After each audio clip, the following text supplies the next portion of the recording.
Hi Piyush. So tell me, how did you start up with in the world of technical analysis? Actually, the brush with technical analysis happened in our MBA course. Okay. We had a small lecture, a 3-hour lecture in that entire 2-year MBA. There was only a 3-hour lecture in for technical analysis. Okay. But that's what grabbed my attention. Okay. Imagine only the 3-hour lecture defined my entire career. I'm talking about back in 2001, by the way.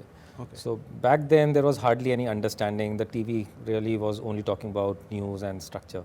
So back then we only had Mr. Martin Prink as a major author, and the professor also introduced his books.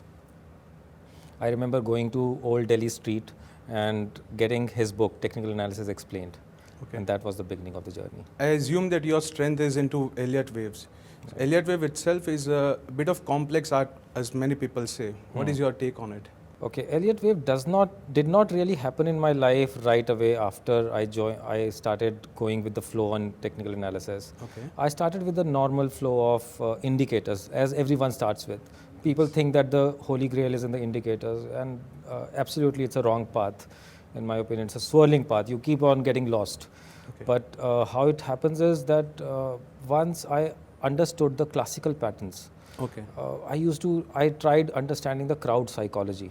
Okay. Now, it was initially the rectangles and the triangles. We were just trying to wedge formations. These were the patterns that got my interest. And then I started to put indicators on it.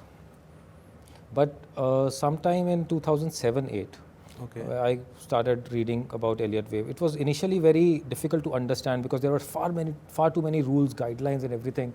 So, however, what helped me understanding Elliott wave was my understanding of classical patterns. Okay. And that is where I really guide people to not to open the Elliott wave book until you understand classical patterns. Go back 40 years, understand what patterns meant. Okay. Because the entire essence of Elliott wave, despite all its complexities of rules and guidelines, boils down to only two things. Okay. Whether the market is in impulsive mode, which is the trending mode, or the market is in corrective mode. Yes. And then there are variations. And then there are measurements. That how much is the retracement, how much is the extension. But the entire crux is whether it's in trending mode or whether it's in corrective mode. Okay.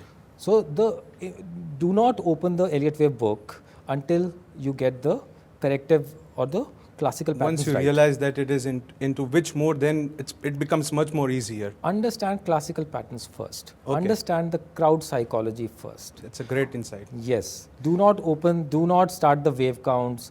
These are very minute matters. People talk too much of alternatives. There are no alternatives. Okay. In case there are alternatives, just stay back. Wait. This is not the time to release your wave count. Okay.